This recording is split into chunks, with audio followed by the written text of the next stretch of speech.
J'étais très heureux de le voir. Puis je suis rentré dans ma chambre après, et puis le téléphone sonne. Donc je réponds, je dis qui peut m'appeler ici. Par une nuit froide de décembre, quand Paris s'habillait de silence et que les lumières de l'avenue des Champs-Élysées brillaient encore, pour rien, une voix s'est éteinte. Celle de Johnny Hallyday, l'idole des jeunes, ce rocker incandescent qui avait allumé les feux de toute une génération. Mais avant de disparaître, Johnny avait laissé bien plus qu'un héritage de disques et de concerts légendaires. Il avait confié parfois à demi-mot les noms de ceux qui l'avaient façonné. Inspiré, nourri dans son parcours d'homme et d'artiste. Depuis son adolescence, Johnny vivait dans un dialogue permanent avec ses modèles. Il se nourrissait de leur énergie, il absorbait leur manière d'habiter une scène, d'offrir leurs tripes au public. Loin des projecteurs, il portait en lui une admiration profonde, presque filiale pour 6 artistes en particulier. Chacun représentait une facette de ce qu'il aimait dans la musique, la force brute du rock, la poésie des mots, la liberté créatrice, l'amitié fidèle et le don absolu de soi à l'art. Au crépuscule de sa vie, quand son regard se faisait plus tendre et sa voix plus grave encore, Johnny ne parlait plus seulement de lui-même. Il se retournait vers ces figures qu'il avait précédées, accompagnées ou transcendues, comme s'il voulait dire « Mon feu à moi vient aussi de leur flamme ».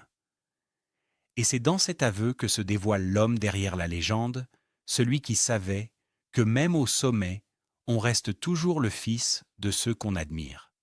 Alors qui étaient ces 6 noms, ces 6 phares dans la nuit de Johnny Hallyday? Préparez-vous à plonger dans une histoire d'admiration, d'héritage et de passion. Quand Johnny Hallyday découvre Elvis Presley, il n'a encore que 15 ans.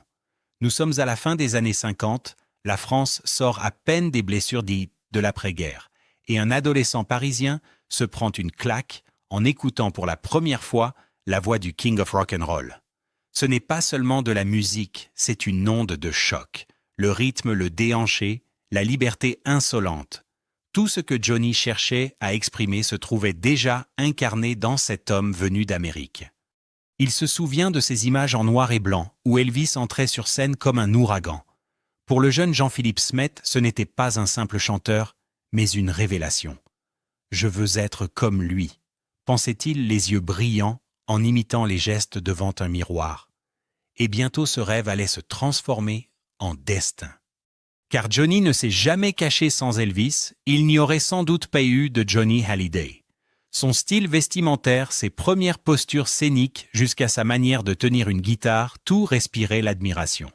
Mais loin d'une copie, c'était un hommage. Johnny absorbait l'énergie d'Elvis pour la transformer en quelque chose de proprement français, de profondément personnel. Au fil des années, chaque fois qu'on lui demandait ses influences, Elvis revenait toujours comme une évidence. Même à 60 ans passés, Johnny en parlait encore avec des étoiles dans les yeux, comme un adolescent qui n'aurait jamais oublié son premier choc musical. Pour lui, Presley n'était pas qu'une idole, il était le père spirituel de toute sa carrière, celui qui avait allumé l'étincelle et montré que la scène pouvait être un volcan. Et dans les soirs de doute, quand la fatigue pesait, Johnny repensait à Elvis, à cette force brute, à cette intensité qui transformait chaque chanson en confession. Il savait alors pourquoi il continuait, parce qu'un jour, un homme avait prouvé que chanter pouvait être une manière de brûler sa vie tout entière. S'il y a une amitié qui a traversé les décennies dans la chanson française, c'est bien celle qu'il y a Johnny Hallyday à Eddie Mitchell. Dès leur début, au tournant des années 60, ils se reconnaissent dans un même souffle, celui du rock'n'roll qui bouscule, trance les convenances, qui fait trembler les planchers de danse et qui donne à la jeunesse française un langage nouveau. Eddie, avec son allure tranquille et son humour discret, est pour Johnny un frère de route, un compagnon de scène et de vie. L'admiration que Johnny lui portait n'était pas seulement artistique. Certes, il respectait chez Mitchell cette voix grave et singulière capable de passer du rock aux ballades avec une aisance naturelle. Mais plus encore, Johnny admirait sa fidélité, sa droiture, sa capacité à rester lui-même dans un milieu où tout change trop vite. Eddie Mitchell ne jouait pas de rôle, il était ce qu'il chantait, il avançait sans se trahir. Les années passent et les deux hommes se retrouvent régulièrement. On pense bien sûr à Les Vieilles Canailles, ce projet unique qui réunit Johnny Eddy et Jacques Dutronc sur une même scène. 3 monuments de la chanson française complices comme des adolescents, se partageant les micros et les éclats de rire. Johnny voyait dans cette aventure une consécration de leur fraternité, une manière de dire au public « Nous sommes toujours là ensemble ». Il y avait dans le regard que Johnny portait à Eddy une tendresse rare, une sorte de reconnaissance silencieuse. Dans le tourbillon de sa vie faite de tumultes de passions et d'excès, Eddy représentait une stabilité, une fidélité rassurante. Admirer son ami, c'était aussi admirer une force tranquille, une constance que lui-même n'avait jamais su trouver. Jusqu'au bout, Johnny parla d'Eddy comme d'un repère. Et dans ses confidences, il laissait entendre que cette admiration était réciproque, nourrie d'un respect mutuel. Ensemble, ils avaient traversé les modes, les générations, sans jamais se renier. Dans l'histoire de Johnny Hallyday, Eddy Mitchell tenait la place d'un frère qu'on choisit d'un artiste qu'on admire pour sa sincérité et sa loyauté. Si Johnny Hallyday vibrait au son des guitares électriques, il n'en demeurait pas moins sensible aux mots. Et parmi les maîtres de la langue, un nom s'imposait pour lui comme une évidence, Jacques Brel. Pour Johnny, Brel n'était pas seulement un chanteur, il était un poète, un volcan d'émotions brutes. Quand il montait sur scène, c'était tout son être qui s'y consumait, comme si chaque concert pouvait être le dernier. Johnny admirait cette intensité. Lui qui remplissait les stades avec ses riffs et ses lumières, voyait en Brel une autre forme de grandeur, celle de l'homme seul, face à son piano tremblant suant, offrant chaque mot comme une confession intime. Brel avait ce don de transformer la douleur en beauté, la mélancolie en force. Johnny, qui connaissait lui-même les tempêtes de la vie, se reconnaissait dans cette façon de tout donner, de ne rien garder pour soi. Ce qui fascinait aussi Johnny, c'était le courage artistique de Brel. Alors que le succès aurait pu le retenir, Brel choisit de quitter la scène à son apogée, de partir en mer, de chercher ailleurs ce que la musique ne pouvait plus lui offrir. Pour Johnny, qui ne pouvait imaginer vivre sans la scène, cette décision relevait d'un mystère presque sacré. Il y voyait une preuve supplémentaire que Brel appartenait à une autre dimension, celle des artistes qui n'obéissent qu'à leur vérité intérieure. À plusieurs reprises, Johnny rendit hommage à Brel, reprenant ses chansons ou évoquant son génie en interview. Derrière la puissance rock de ses propres concerts, il glissait une forme de tendresse pour ses textes ciselés, pour cette voix qui savait briser les armures les plus dures. Et dans ses confidences, il reconnaissait que Brel lui avait appris une leçon essentielle: chanter, ce n'est pas seulement faire de la musique, c'est mettre sa vie en jeu à chaque note. Ainsi, Jacques Brel incarnait pour Johnny l'admiration absolue de l'artiste qui ose tout même disparaître pour rester fidèle à son art. L'année 1966 restera gravée dans la mémoire de Johnny Hallyday. C'est lui qui, lors d'une tournée en France, eut l'idée audacieuse d'inviter un jeune guitariste encore inconnu du grand public européen, un certain Jimi Hendrix. Ce choix, qui pouvait sembler anodin à l'époque, allait marquer Johnny pour toujours. Dès la première note, Hendrix fit exploser toutes les certitudes. Sa guitare hurlait, pleurait, riait, comme un être vivant. Johnny, habitué aux excès du rock, resta médusé devant une telle déferlante sonore. Ce n'était pas seulement de la virtuosité technique, c'était une manière de libérer l'âme à travers les cordes. Il se dit alors que le rock pouvait être bien plus qu'une musique, un cri de liberté, une révolte poétique, un langage universel. Hallyday admirait chez Hendrix cette audace, ce refus de se plier au code. Là où beaucoup cherchaient à plaire, Hendrix cherchait à brûler toutes les frontières. Johnny, qui avait toujours eu le désir de repousser ses propres limites, trouva en lui un frère d'âme. Même si leurs chemins furent brefs, cette rencontre le marqua profondément comme un choc esthétique et spirituel. Dans ses souvenirs, Johnny évoquait souvent Hendrix avec une lueur d'émerveillement. Il admirait non seulement l'artiste, mais aussi l'homme qui vivait pour sa musique sans compromis, quitte à s'y perdre. Pour Johnny, Hendrix symbolisait l'essence même du rock, une intensité qui consume toute une vérité qui ne supporte aucune trahison. À chaque fois qu'il reprenait sa guitare, Johnny se souvenait de cette leçon: il ne suffit pas de jouer des notes, il faut leur donner une âme. Et dans ce sens, Jimi Hendrix restera pour lui un maître absolu, un phare qui montrait la voie d'une liberté sans concession. Dans le panthéon personnel de Johnny Hallyday, il y avait un homme qu'il appelait volontiers le maître, Charles Aznavour. Deux univers que tout semblait opposer, le rocker flamboyant et le poète de la chanson française, mais qui en réalité se rejoignaient dans un même culte de l'émotion. Johnny, habitué aux stades enflammés et aux guitares rugissantes, admirait chez Aznavour cette capacité à faire naître les larmes avec une simple mélodie au piano, à captiver une salle entière par la seule force des mots. Ce qu'il respectait profondément, c'était le travail d'orfèvre qu'Aznavour apportait à ses textes. Chaque syllabe, chaque image semblait peser polie, offerte au public comme une confidence universelle. Johnny, qui vivait sa vie dans les excès, trouvait chez Aznavour une rigueur, une exigence qui l'impressionnait. Il voyait en lui un modèle de longévité artistique, un exemple de fidélité à soi-même et à son art. Leurs routes se croisèrent à plusieurs reprises, et Johnny n'a jamais caché la fascination qu'il éprouvait pour ce monument de la chanson. Quand il interprétait des ballades plus intimistes, il avouait souvent s'inspirer de cette école aznavourienne, parler d'amour, de blessures, de fragilité, avec une sincérité désarmante. Dans la voix d'Aznavour, Johnny entendait une humanité qu'il rêvait d'atteindre lui aussi. Il y avait aussi une admiration plus intime. Johnny savait qu'Aznavour avait dû lutter pour imposer son style, que sa voix longtemps critiquée était devenue l'une des plus reconnaissables au monde. Cela parlait au cœur de Johnny, qui connaissait lui-même les jugements et les doutes. Aznavour lui montrait que le vrai talent n'est pas d'être parfait, mais d'être vrai.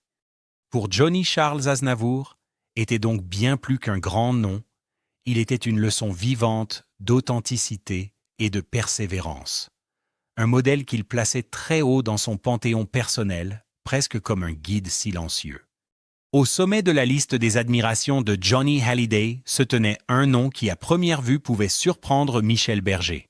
Mais pour Johnny, Berger n'était pas seulement un compositeur de talent, il était celui qui avait su mettre des mots et des mélodies sur ces silences intérieurs. Entre eux, il y avait plus qu'une collaboration, une rencontre d'âme. Lorsque Berger lui offre quelque chose de Tennessee, Johnny comprend qu'il a trouvé la chanson qui allait marquer sa vie entière. Cette ballade, écrite comme un hommage à l'écrivain Tennessee Williams, devient un miroir de ses propres tourments, de ses désirs d'évasion et de vérité. Chaque fois qu'il l'interprétait, Johnny semblait chanter pour lui-même, comme si Berger avait su percer à jour ses secrets les plus intimes.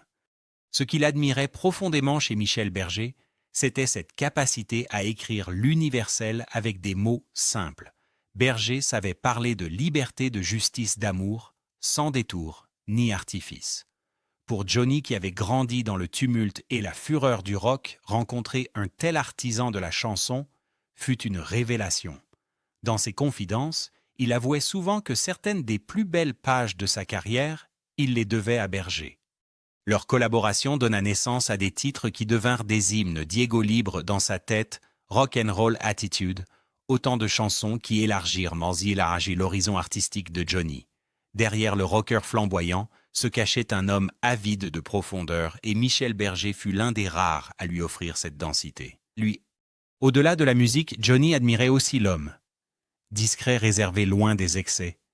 Berger incarnait pour lui une forme d'intégrité et de sensibilité qui le touchait profondément. Dans le tumulte de sa vie, Johnny voyait en lui une force tranquille, une lumière apaisée.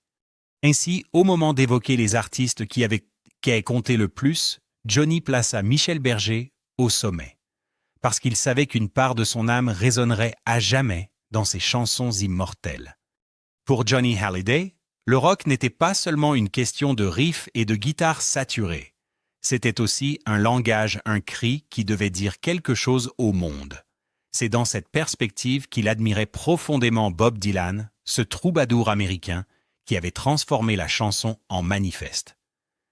Dès les années 60, Johnny découvre en Dylan un artiste d'un autre genre, pas un showman flamboyant comme Elvis, mais un poète moderne, un homme qui maniait les mots comme des armes et qui osait donner à la musique une portée universelle. Johnny, habitué aux foules électriques, reconnaissait dans Dylan une autre forme de force, celle de la plume. Il l'admirait parce qu'il n'avait jamais cédé aux sirènes de la facilité, parce qu'il avait su rester fidèle à sa voix intérieure, quitte à dérouter son public. Pour Johnny, cela représentait une leçon de courage artistique. Lui-même, qui avait parfois vacillé entre les attentes de son public et son besoin d'évoluer, voyait en Dylan l'exemple d'un homme libre, impossible à enfermer dans une case. Il y avait aussi ce rapport aux mots. Johnny, qui n'était pas auteur mais interprète, se sentait touché par la puissance des textes de Dylan. Il aimait cette manière de dire l'amour, la révolte, la fragilité humaine sans phare ni artifice. Dans certaines de ses confidences, il avouait que Dylan lui avait ouvert les yeux sur la dimension poétique de la chanson. Derrière chaque mélodie pouvait se cacher une vérité, un souffle de révolte ou de tendresse. L'admiration allait jusqu'à l'inspiration. Johnny, en reprenant certains titres au parfum folk ou en adaptant des morceaux venus d'outre-Atlantique, montrait que l'ombre de Dylan planait sur son répertoire. Mais loin d'une imitation, c'était une façon d'intégrer cette liberté, cette poésie brute, à son propre univers de rocker français. Au fond, Bob Dylan représentait pour Johnny un idéal, l'artiste qui ne triche jamais, qui préfère décevoir, plutôt que de mentir, qui avance seul contre tous s'il le faut. Et c'est peut-être là que résidait la véritable admiration dans ce miroir d'intégrité. Johnny retrouvait ses propres rêves d'authenticité, ceux qu'il avait portés tout au long de sa vie. Lorsque Johnny Hallyday s'est éteint, la France a perdu bien plus qu'un chanteur, elle a perdu une flamme qui avait brûlé pendant plus d'un demi-siècle. Mais à travers ses confidences, ses choix, ses admirations, on découvre un homme qui n'a jamais cessé d'aimer, de regarder vers les autres pour mieux se définir lui-même. De Presley à Berger de Brel à Dylan, en passant par Eddie Mitchell et Hendrix Johnny, n'a jamais caché qu'il s'était construit sur l'admiration. Ces 6 noms plus un invité spécial ne sont pas de simples influences musicales. Ils sont les reflets d'une quête intime, chercher à être vrai, à se donner tout entier, à transformer chaque chanson en fragments de vie. Johnny leur devait une part de son âme, mais en retour, il leur avait offert une incarnation française flamboyante unique. Grâce à lui, ses voix étrangères ou amies résonnaient différemment sous le ciel de Paris.